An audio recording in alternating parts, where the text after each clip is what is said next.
Hello, everybody, and welcome to Hanging Out with Howie. I have two very special guests tonight, Michele and Jay Brannan, and of course, my trusty sidekick and wingman, Brian S. Red. Wherever Brian is in the box, I don't know. So you did a thing here. Kept me up for 21 hours. I did, and you're one of the many countless people that I have to thank. It was worth it. It was amazing. It was an idea I had in the shower about a week and a half ago.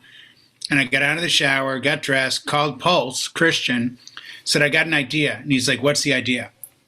I said, the idea is I'm going to DJ for 24 straight hours on Twitch to raise money for breast cancer because it's Breast Cancer Awareness Month. And as pretty much everyone by now knows, my beautiful wife, Michele, was diagnosed back in March.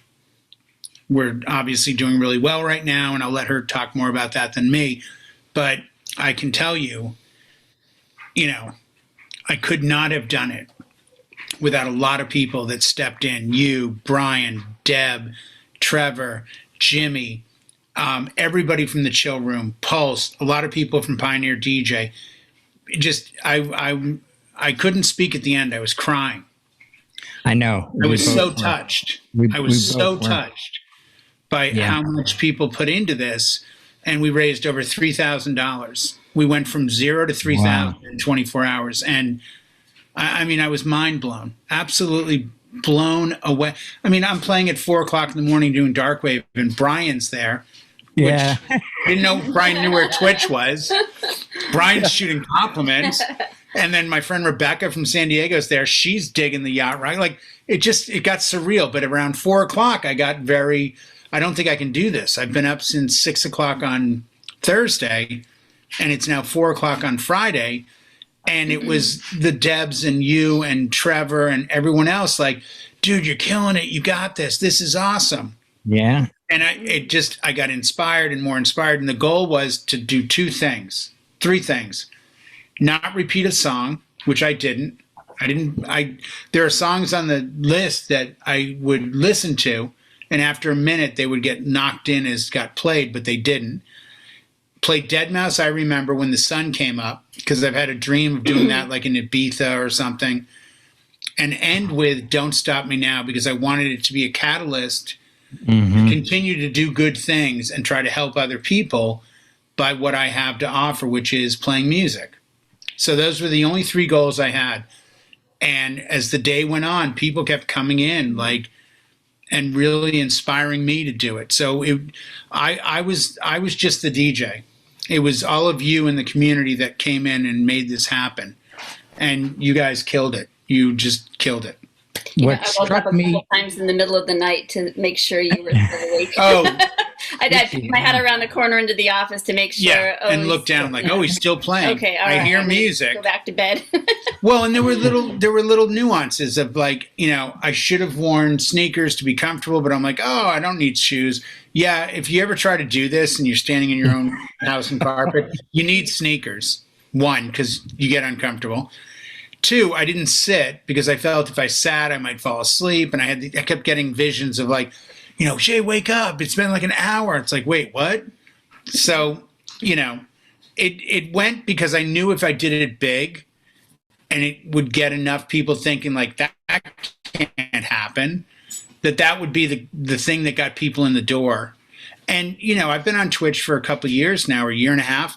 I usually get 5 views. We never dropped below 30 viewers. We had 30 people in the stream for 24 straight hours. Yeah. Yeah. I apologize. We have a rabid dog in our house, apparently, that doesn't understand you can't go into my backpack and just pull things out. So, real quick. Sadly, Michelle's now yelling up to my other son, Colin, to meet her on the landing so that we corner the dog and the dog doesn't take anything. It's a puppy. And this is live TV. So these things. Dog's been a puppy for like a year now, hasn't it?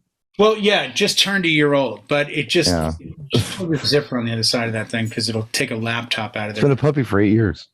Yeah, pretty much. Yeah. It probably will be. Yeah. No, it was, it was that have a big idea and then see if you can do it. Yeah. Sorry about that, guys and girls and everyone. But yeah, it it absolutely warmed my heart. The care, the love, the concern, and the help for people that showed us, because this was just an idea back in March, and this is probably where I'll shut up, believe it or not, and I'll turn things kind of over to Michelle. Yay! Kind of give the story of how this whole thing, the reason we're here now, and what happened then. So I'll let you go. Okay. Well, unlike Jay, I'm not really one for loving attention, so I'm a little nervous. I'm back now. So I really don't like the spotlight or being the center of attention, but I will kind of tell you a little bit about my story. So in early February, I had my normal annual mammogram. I got a call a couple weeks later, and they said they had something they wanted to research a little further. So they then scheduled me for an ultrasound. Then that ultrasound ended up with a biopsy. And again, every one of these steps is, 2 weeks apart. So, it's nerve-wracking in between each of those steps. The biopsy that I had a couple weeks later, got a phone call from my doctor that said, okay, the results were positive. It was positive for breast cancer, and she said a lot of things that at the time I had no idea what she was saying. She was describing the type of cancer that I had, all these things. And at the time, my brain just kind of closed out, and Jay was in here on the computer, and I was, actually, it was one of the days I was working from home, working remotely.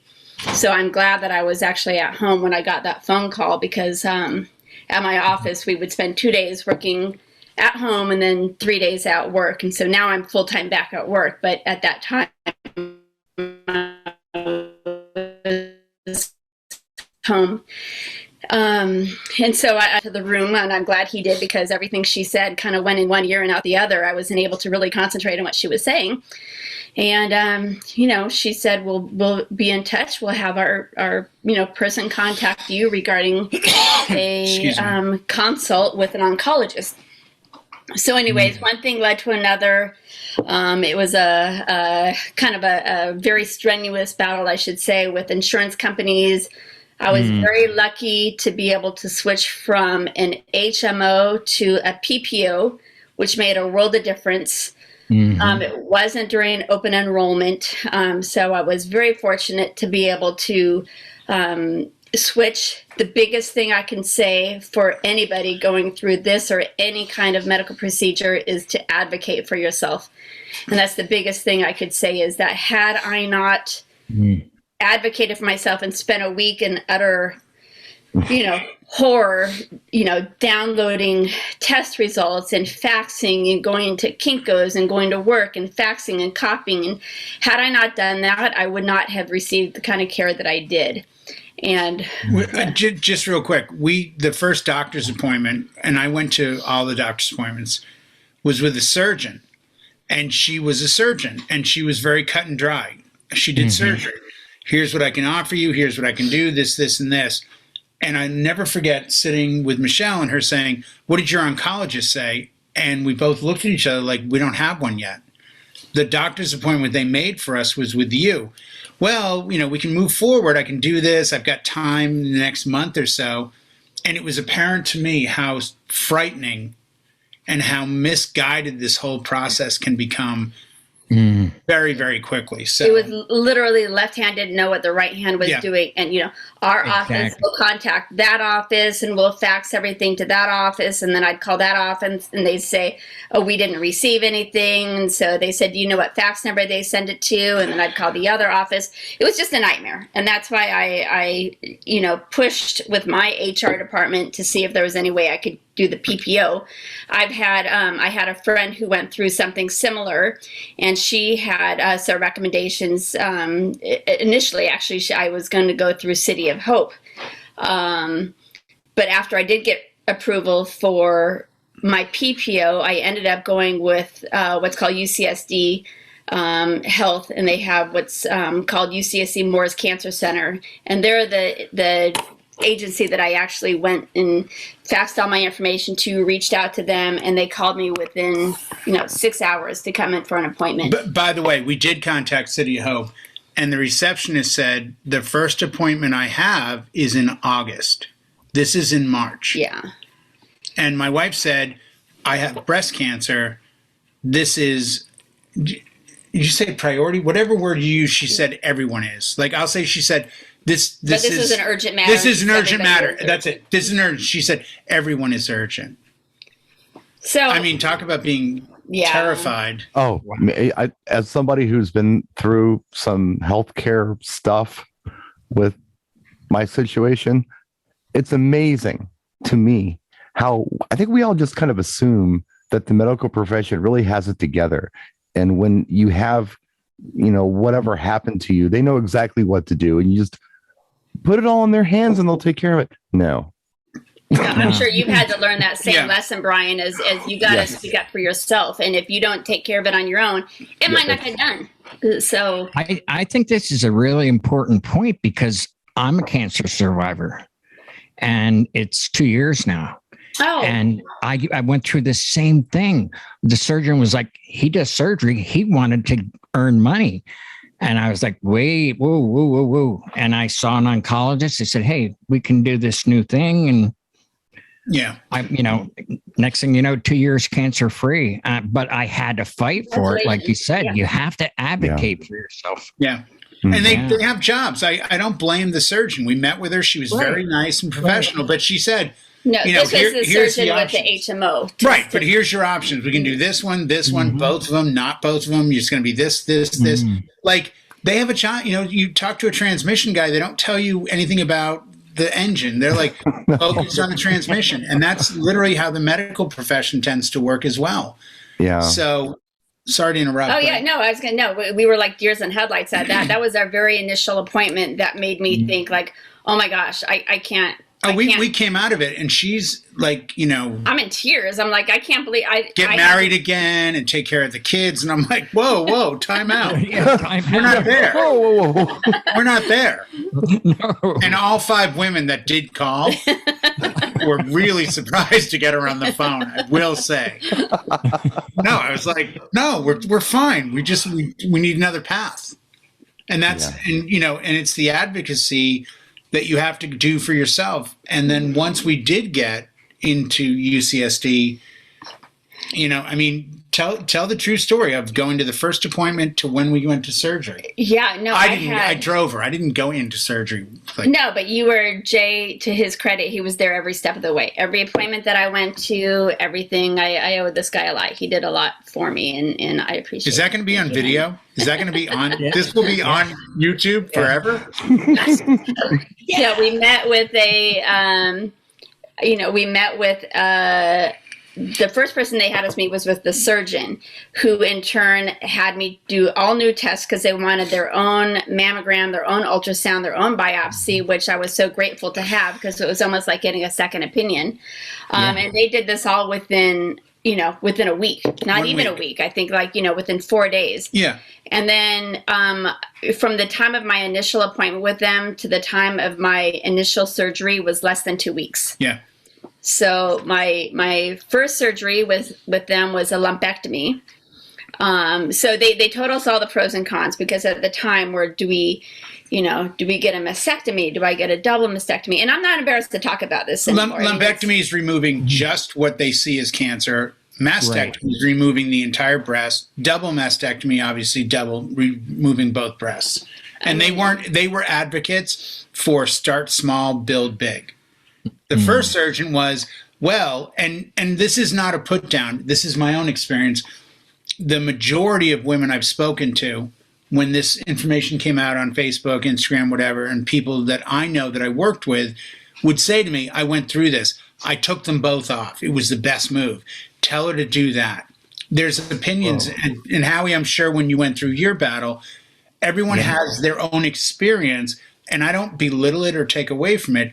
But I am kind of a fan of measure twice, cut once. Yep. More than I am of screw it, get another board. So we chose, and by we meaning it was Michelle's ultimate decision because whatever she wanted, I would support. But the surgeon also said, why would I if you had something on your finger, why would I cut off your arm? I remember her saying that in the consult and thinking, I like her. I like her methodology. Yeah. So, Wow. But she actually had to talk me into it because I went in with the mindset of take them both, take them both off. They can build me some pretty new ones, a later date, and I don't want to have to deal with this again. And they said, based on studies, and they showed us studies and reports, and just what Jay said, let's start err on the side of caution, take, a little bit now. And then if we need to, we can go back and later because you can't put it back once it's gone. So, after, speaking with them and a couple of times, this was over a couple of appointments, I'm like, you know what? I really trust that this is the right decision to make. And it was a long-term plan. You start with the surgery, and then you have follow-up, radiation, then you have, medication that you have to take for so many years. At the time we made the decision, well, as you know, Howie, there's all different kind of things that are built into it, but I had something, an onco score was one of the tests that I received, and that is basically a score that they determine based on a number of factors about how useful chemotherapy would be good towards your treatment. So basically it said if it's a 25 or over, chemotherapy would be beneficial to you. Yes. Anything less than 25, then it's something to discuss. Well, my score was only a 7. So they said absolutely chemotherapy would have no benefit to you whatsoever. That was my biggest fear. It was a negotiable 1% survival because everything with cancer, and Howie, if you want to talk about this later or not, everything with cancer becomes survival. So the numbers they would give us are your survival rate is plus or minus 1% if you did chemo, which was a great day. We were in San Diego when they gave us that news. So that was a great thing to hear. Then we had the surgery. So I had the lumpectomy, it wasn't fun, but they send you home the same day. They don't keep you in overnight, which is kind of surprising. But, Jay took good care of me, brought me home, propped me up with pillows, and I did okay. Went back for a 2-week follow-up, and they said, good news and bad news. She was very honest with us. Yeah, the good news. What was the good news? Good news is everything went. I guess the good news was the surgery went well, but surgery the bad went news well. was Bad news was there's a margin, and by margin, the margins weren't clear. The way she explained it to us was there's an area where the tumor is, but with this type of tumor, the cancer can spread and they can't see it. So the game is how much do you take out? If the tumor's that big, do you take out this much or this much? And she said to me, we found cancer in the margin, and the margin being the area outside of what I took. So I want to go back in again. And this was on a Tuesday. So May 4th was the first one. And then they said, can you come in tomorrow? Tomorrow. Yeah, that was. And I said, when do we need to do this? She goes, are you available tomorrow morning? Yeah. So we came in the next morning, and they did what they call a re-excision lumpectomy. They opened up the same opening that they did before. And go back in and scrape and cut and whatever. They took out some more. Yeah. I had some drains. It wasn't pretty, but it was, it wasn't a bad thing. It was good because I knew that they were getting, the surgeon calls the husband, loved one, whoever, after the surgery. You were still out. Called me the first time, said, everything went really well. Your wife's doing really well. Hopefully this is going to be the only surgery we need. Second surgery, I really feel I got it all, but we won't know. So I don't want to lie to you and say she's done. So I picked her up, still coming out of anesthesia, a little out of it, get home, go through the same process, went back a week later, and she tested her again. They did mammogram, ultrasound, something else. And then we had to wait another week. So the waiting is the worst part, as with anything. But she called us and said, it's gone. So, we got it. Margins are clear. Margins are clear. That's awesome. So margins are not, and it was the same day. Margins are clear, and your scores, to celebrate that margins were clear, we were in La Jolla, California. We went to our old hangout in San Diego in Pacific Beach. We had a drink to celebrate. Then we went and had lunch. And we got another phone call from the oncology department saying, Onco score is only 7. your onco score is only 7. You don't need chemo. So you'll need radiation. We'll need to set up an appointment. It was like one of these blessing days. Right. And then that was a great day. that was an amazing day. And then from there, it was setting up an appointment with a radiologist. And I can't, and I hope everyone experiences the same thing we did, because the system treated us so well, so quickly, such priority. And by the way, from a DJ angle, I DJ'd a party in June. And at the party, somehow it had gotten out to the husband of the woman whose birthday it was that Michele had gone through breast cancer. I think through the guy that hired me, had said something to him, or it somehow came up. And he said, hey, I understand that your wife's had some medical issues. I said, yeah, she was diagnosed with breast cancer. She's doing really well. She's had a couple surgeries. Where did she go? I said, UCSD. Oh, do you know Ann Wallace? I go, that's her surgeon. Oh my God. Well, my wife is really good friends with her. My wife had the same thing 25 years ago. So that was such a joyous... the doctor was her surgeon. Right. And now they're good friends. They're good friends. But it was such a joyous thing to hear, like, wait, so your wife did the same thing my wife did, and here she is 25 years ago. Celebrating her birthday. Boy, talk about networking. Holy cow. How awesome is that? Yeah. Whoa. And I feel so honored and so grateful and so blessed that people like, the gentleman that reached out to you there, and all of you and all of Jay's friends, online and DJs, just everybody that he knows has been so caring and so thoughtful and so, supportive of me and the family. I'm just so grateful. I'm going to cry. I can't even say it. So I'm so grateful to everybody. At the very end, he came in the showroom and we were both kind of choked up. Yeah. We were. I'm getting there now. I know. I'm not ashamed. And, hey, by the way, Michele, I'm going to out Jay. When we're on the road, he talks about you, but he always refers to you as my beautiful wife, Michele. Oh, thank you. Always. Oh, He does. Again, it's going to be a video.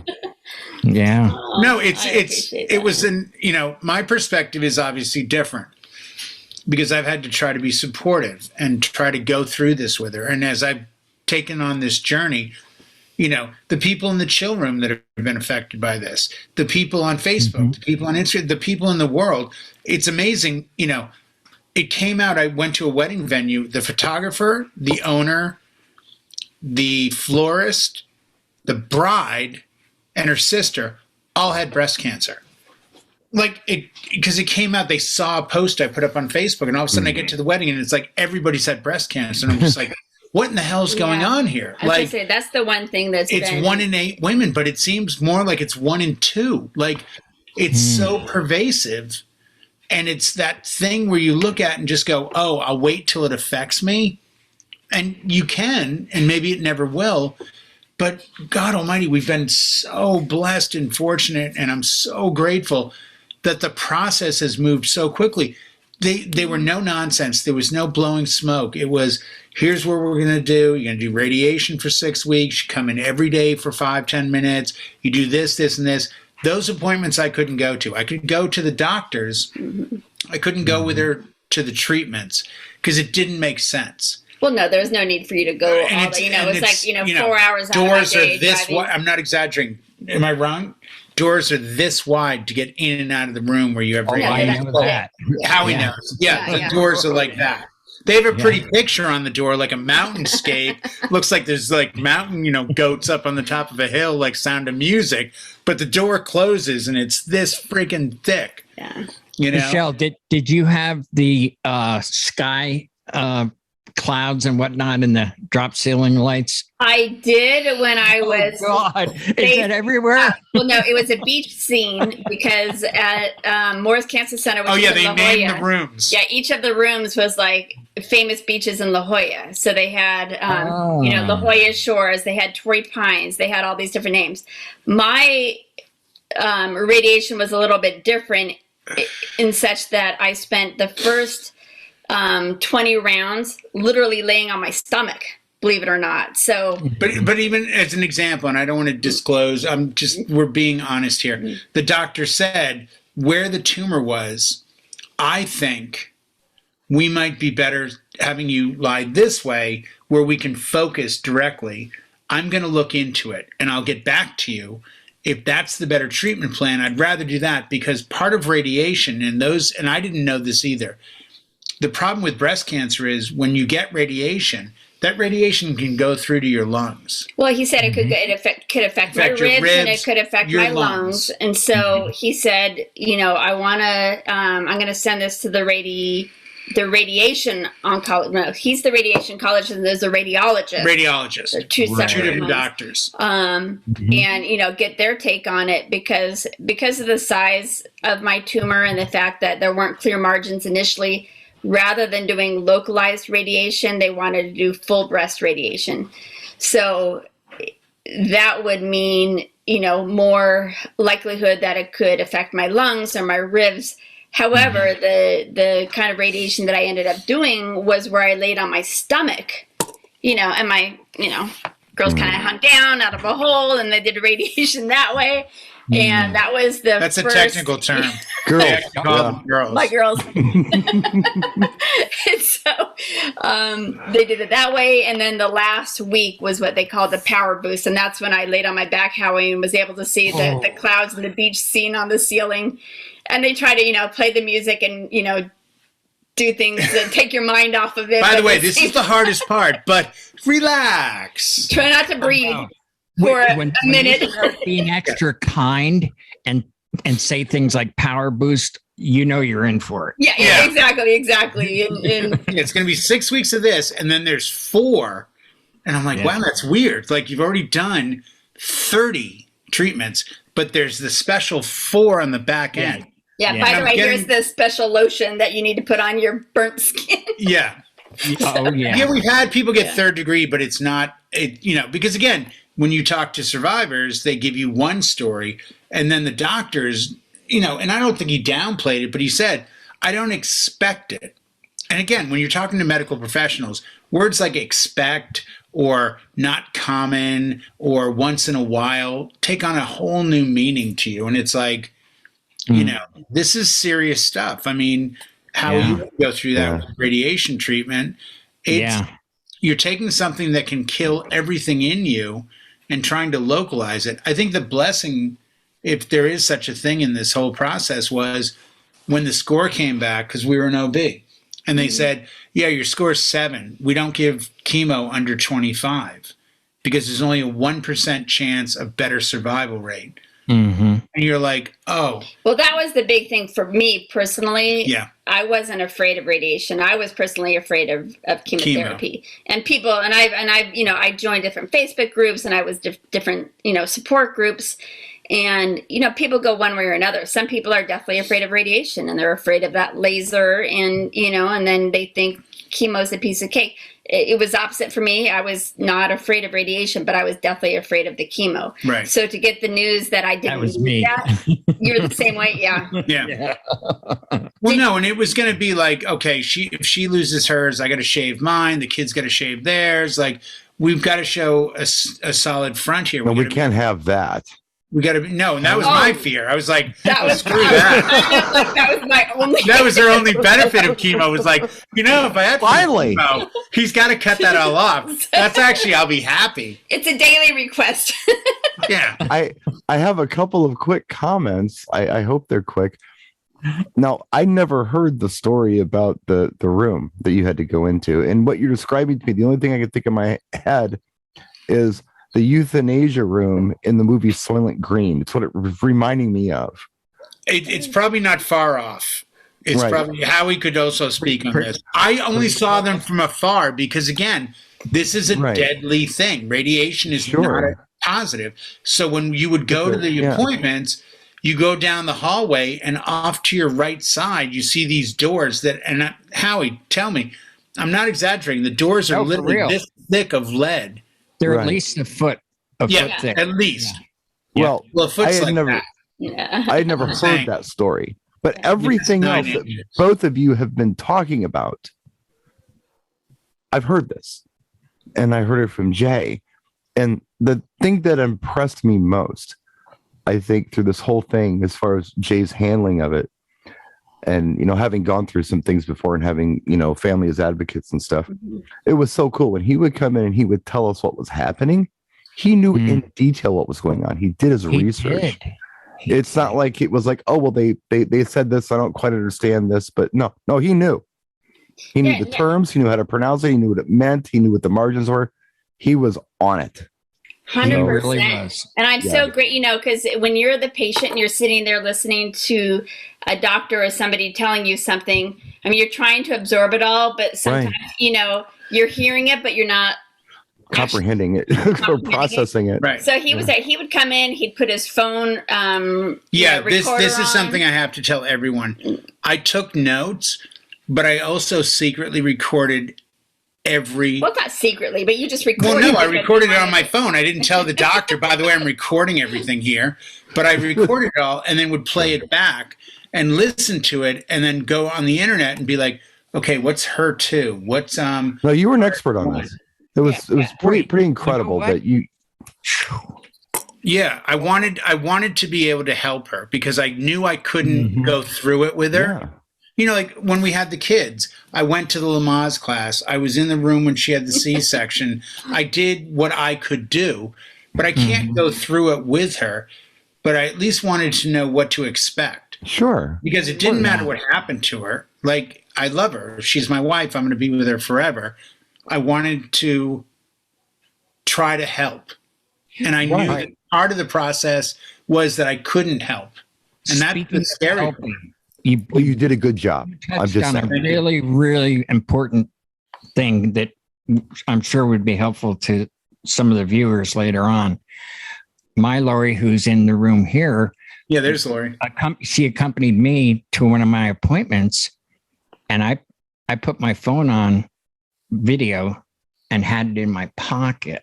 Yeah, I just put mine on voice record. Yeah. So I had the audio, and I'm like, and I was looking stuff up, and And aren't you glad you did? Because you heard things in the replay that you didn't hear during the initial appointment. Because it was a blur to me, just like it was to you the first day. Well, you can't pay attention as the patient, and that was my job was to go in with her, intimately learn the parking garages of the hotel or the hospital, not the hotel. Intimately figure out where to go and what to do, but then more importantly, to try to give her some solace in the follow-up by going, okay, I've got an hour and 36-minute recording. Let me listen to it. Go online, find something, and be like, oh, that's not a big deal. No, that's pretty common. That term, hydrochlorothiazide is this. Don't worry about it. Well, everything sounds scary.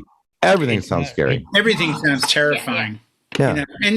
And what I appreciated about the medical profession, probably more so now than even before, was the fact that we were, we had doctors who understood their position and their job, and that's what they wanted. They didn't want a bad outcome. They didn't want this to be the last time they saw her. They didn't want this to be, you're not going to make it. They wanted this to be, hey, and they didn't blow smoke. They said, here's the deal. We're going to do this, this, this. Let me try to do that. Let me try to do that. And we'll get out of this. Now, since then, Michele is on medication that, and this was scary, that she'll be on for the next 5 years, maybe 10 years, every day. But it's them trying to keep her out of the system. Right. Right. I've never been to a chiropractor because, and I know a couple, and I joke with them about like, I'm not going to have you look at my back because you're going to go like this, and I'm going to go, and you're going to go, see, you need to come see me. No. Every week. Right. Yeah. Forever. See, L5 is what's screwed up, and the T1, forget it. You should be on a wheelchair. So with the doctors we have, and I hope everyone's doctors that experience this, if you have to go through it, their long-term, kind of vision of it is, you have to come see me for the next 5 years. I don't want you to go in those 5 years. I don't want you to leave this planet. I want you here for 10 years, 20 years, 30 years. And, whatever diagnosis you get, you deal with. But it's nice to know that part of the profession is looking at, when we get through this is what we do. I love how do you notice how he says we? It's like we have an appointment, our doctor. Well, we're doing this. You're going, so everything's been. He was like that the whole time. He was. Yeah, he was. Yeah. I know. Yeah. Well, I said to Howie earlier, and I don't know if you were here or not, and I said to Pioneer DJ and a bunch of other people, I said, started sending out thank yous today. I'm like, we raised $3,000. We did this. I DJ'd it. I stood in the office for 24 straight hours. All of them. But without them, I couldn't have done it. So to me, it's a we effort. And we're married. This is my wife. I love her to death. And it's a we thing. Brian and I have talked about this. We've been to shows now for going on 14 years. Yeah. It's not something I leave behind. I know some people might get nervous, like, oh, they're at a show. What are they doing? No. It's very boring. I mean, it's me and Brian boring. talking about, like, why is this band better than that band at 4 a.m, or getting a cheesesteak, or doing. Oh, look what the British people are doing. Well, we're going to just sit here and do this other thing. No, because they're not doing that. They're definitely not doing that. Yeah, and if you're British watching this, we know what you do in Vegas. Yes. Everything you say is terrible about Americans, you're doing every time you come. Yeah, trust me. You guys are getting in the limo, right? It's like, nah, I'm good. No, I think I'm gonna have a Bud Light and just chill right here with Brian. No, but that's the thing. I think you have to be a we. I was amazed, and I will say this now, and I will say it to anyone that asks me. The people that have the least give the most, and the people that the shortest tend to jump up out of nowhere and embrace you in a way that makes you feel so loved and so special in the world, because you look at it and say, I barely know this person, but they're messaging me on Facebook every other day. How's your wife? How's your wife? How's your wife? And I'm like, there are times I want to come back and say, why do you even care? Like, I barely know you. Why are you asking? And then you kind of realize everyone has been touched by cancer. Everyone has been touched by illness. I lost my dad in 2016. I lost my mom in February of 2021.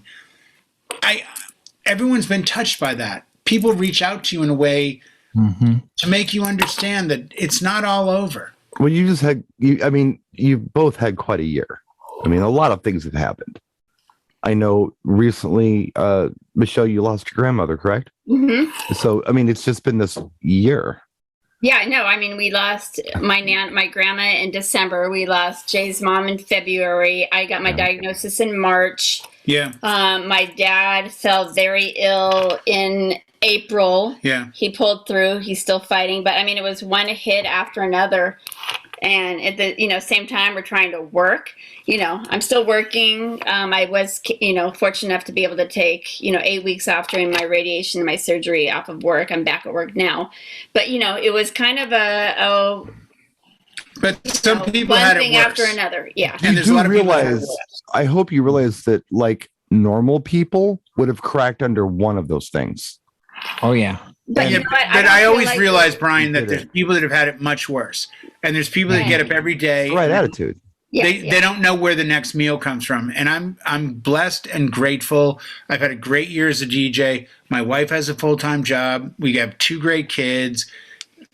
We'll get through this. Yeah, we will come out on the other side. 25 years from now, when we celebrate our 46th wedding anniversary, we'll look at each other and be like, "Remember that time?" Yeah. And if we don't make it to 25, we'll keep thinking we're gonna, because then we'll appreciate every day. And we'll understand that every moment is a blessing. I've learned so much from talking to Howie over the time in the chill room. And I'll be honest, the chill room has gotten me through a lot of this. You guys have been amazing. I said to Michelle the other day about, I want you to come in the chill room. You've never been in the chill room. So after our show tomorrow night that we're going to shoot, Michelle's coming in the chill room at 8 o'clock just to hang out. because she hasn't been there. But yet everyone there knows her really well Right. through the stories and through follow-up. And as Howie said, 21 hours. I mean, Deb modded my set the other night for like 17 hours. Deb has a life. She has a job. She has a life. She has other stuff she could do. I don't have a life. Howie's got. Yeah, no, in a way, this has been therapeutic for you. This has been therapy for you, being my support. Because you're coming at this from a different perspective. I'm the patient, but you're the support person. So I think you. And I'm fine with that. And I'm so grateful to all of you for providing that support to him. Really, I am. They've been amazing. So, I mean, you needed that outlet. I totally needed it. I mean, I worked in a hospital at 16. I studied to be a pharmacist. I've been around hospitals. God rest in peace. My mother was a psychiatric nurse, and all my life I understood what that was and how important that was to help others. I mean, I was volunteering before I got my first paying job. Because I enjoyed it, and I did it with the San Diego Police Department for 8 years, and it all makes you who you are, but you can't do it alone. You need those people. You need that support system. Oh, yeah. And I'm going to be the first to volunteer. If you're going through something, you can find me on Facebook, Instagram. I'm pretty accessible. YouTube. I'm sorry to interrupt, but that's the biggest takeaway to this whole thing for me is, I don't want to say that I lived in a vacuum before or in a tube, but now I know so much more about what people go through, and I feel so much more connected to the community and to people who may be going through something similar, that like now I feel like, oh my gosh, we have resources, we have ways that we can help. People helped me in certain ways, and now I'm like, oh my gosh, wow, I had no idea this was a need that existed. I was thinking about when I may have known it, but now I know that, like, wow, we can actually do something to help. We can make a change in some people's lives. Yeah. Even simple stuff. I was thinking about what Jay was saying about the person who was friends with your doctor and how it was 25 years ago, or the wife. Yeah. 25 years ago. This is you. This is going to be you in 5, 10, 15 years. Yeah. And that's who I was initially after mine. 6 months, a year later, 2 years later, I was that guy who Brian had it. Talk to him. He's fine. You become did you ever think you'd be like that person? I mean, it's kind of weird being the one that like people come to and say like, oh, tell me about your experience. Tell me, like, Howie, you're shaking your head too. That like, well, you never know what you're capable of until you're like there. 100%. You don't. My brother had told me when I was, blind, paraplegic in the hospital bed, he said, I could never do what you're doing. Yet my brother's a 2-time cancer survivor now. And he is rocking it. Yeah. And he had in his brain, there's no way I could handle a major medical thing like this. And he's doing it. You don't know what you're capable of until you're in that position. Exactly. 100%. And it really is like a family. I noticed that in the chat during your marathon. 100%. And it's like we've gotten really close, at least the three of us, but then we get people come to us, like Brian had his stroke, I had the cancer, and your wife, and it's like we get out of ourselves when we're helping other people. And I saw that over and over again. There was not one unkind word in the thousands of chats. Yeah. It was all kindness and love. It was magic in a bottle. I'll be honest with you. I had every vision in my head, and Brian and I have talked at length about, I got an idea. We'll feed tuna mayonnaise that way. Oh, that story again. And yeah, I'm the ideas guy. Ask Pulse. It's like, we got to do this. And if we do this, and they're always unachievable. And this was one of the first times that it was suddenly like, I got this idea, but it comes down to me. And the second I told him, he immediately said, okay, you'll need to do this and this. And then I told you guys in the chill room, and everyone was like, oh, okay, make us all moderators, do this, do that. Like nobody, nobody didn't believe it could happen. Right. I came in as the weakest link in the chain because I'm like, no, it was just an idea. Oh. And then it suddenly became, oh, wait a second, this actually execution. I have to execute this now. Yeah. Yes. Now, because I said it and I put the word out. Okay, but if I do this and I do, but it all came down to one thing. It was always underlying. People have been so kind to me. You guys, I mean, I love everybody in the chill room. I say that with all sincerity. And I can't tell you how many times I cried.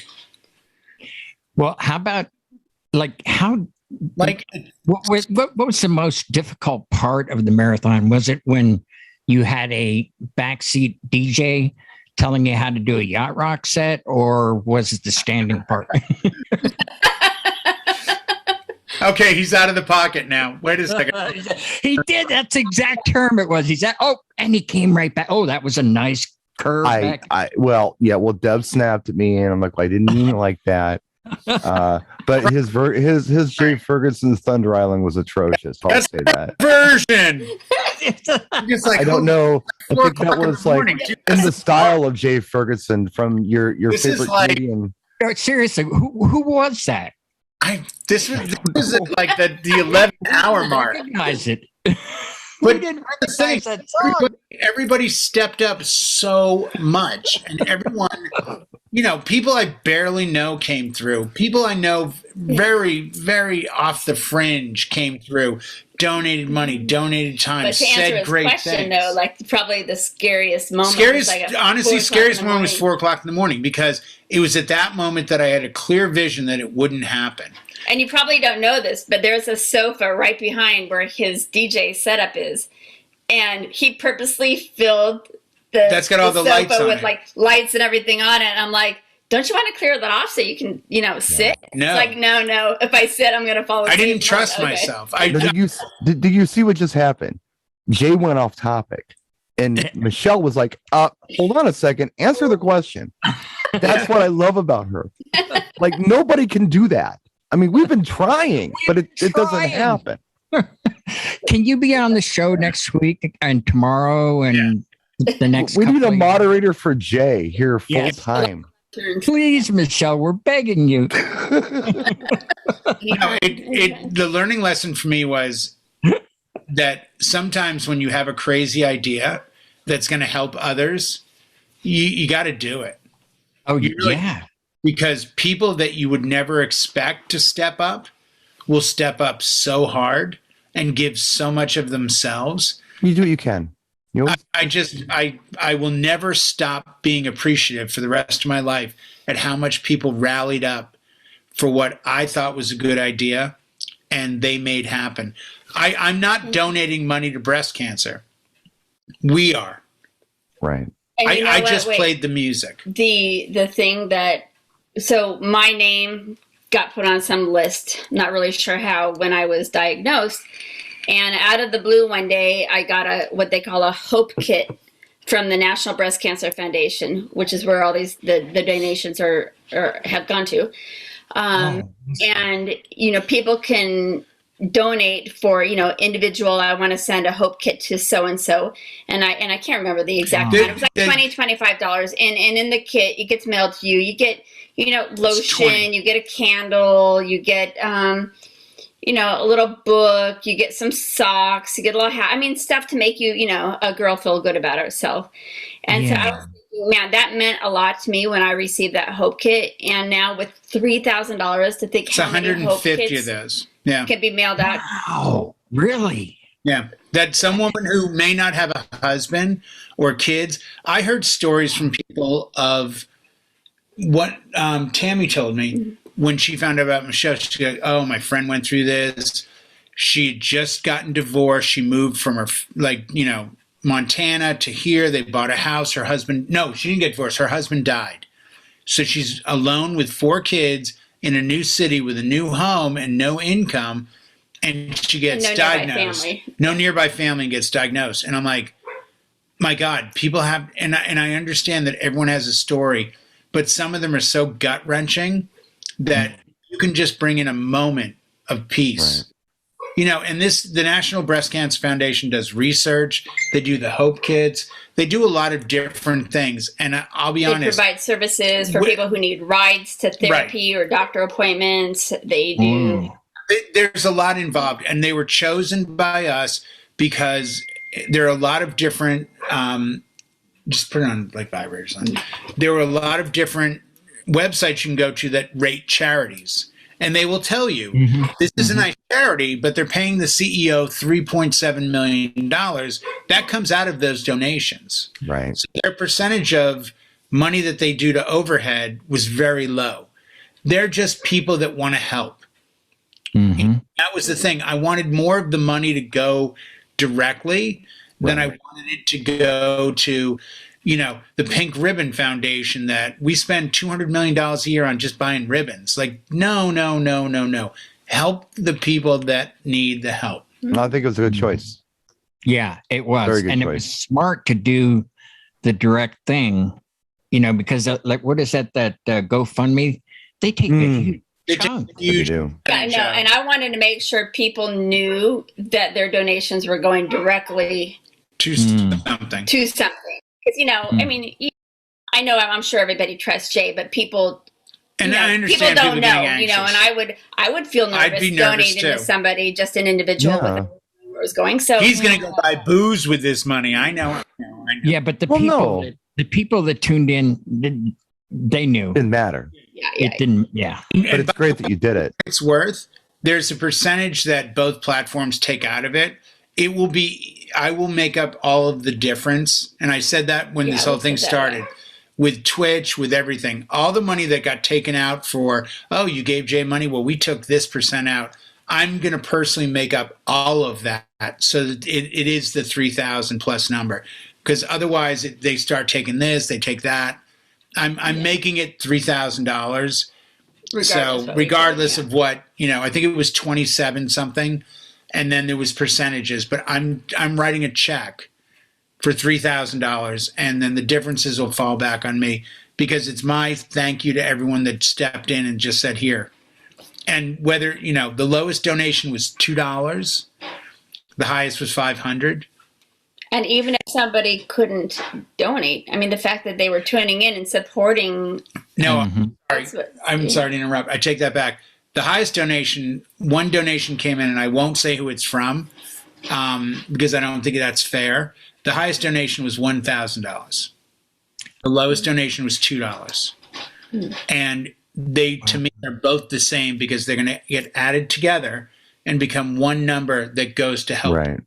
So this isn't about you had to do this, you had to do that. Right. Like I said earlier, and I will say it again, the people that had the least always give the most. Right. 100%. It really is true. Yeah. It really is. Well, this has been really wonderful. And I want to thank you. I had to end this without choking up. Brian, would you end this? Oh, yeah. Let's get out of here, guys. Thank you so much for tuning in. Thank you, Michelle, for joining us. It's great to see you. I haven't seen you in a long time. I was trying to... And thank you, before you close, Brian, I just want to thank each and every one of you for all the love and support that you've given to Jay and my family and to this cause. It's so appreciated, and it means so much to us. I was going to just tell you that I was going to try to get Blanca to come over here and say hi, because she was going to the laundry room, and she looked at me and she mouthed, "Oh, hell no." She won't go on camera. Oh, yeah. So, well, it took a lot for Jay to get me on here, because you're doing great. You mean on camera or just my voice? And he's like, yeah, you're going to be there. She got home from work. He said there's 3,000 people. Yeah, I said there's 3,000 people waiting in the queue. She goes, yeah, whatever. Come on. I'm not going on. I'm like, you are. And I'm saying this even though I know this is going up at a later time, but I'll say it to everyone that's in here. Tomorrow night when we do Brian and my show with Howie, that's 7 p.m. Pacific time. 8 o'clock, I'm going to come back in. 8 or 8:30, I'll come back into the chill room. Michelle's going to hang out with us a little bit tomorrow night. So she'll be in the chill room to, see and speak to people that she knows only through messages. I'll get a cardboard cutout of Blanca. Stand here. There you go. Please tell her Yeah. I said hi. I will. I'll tell her. Yeah, you know what? Michelle said hi, and you weren't even nice enough to come and wave at her because If I this took a lot for me. Me too. I'm very uncomfortable in public eye like this. Okay, well, because of that, we're going to do you a big favor. We're going to go ahead and sign out for the night. Thank you so much for tuning in. We will see you next time on Hanging with Howie. Peace. Take care.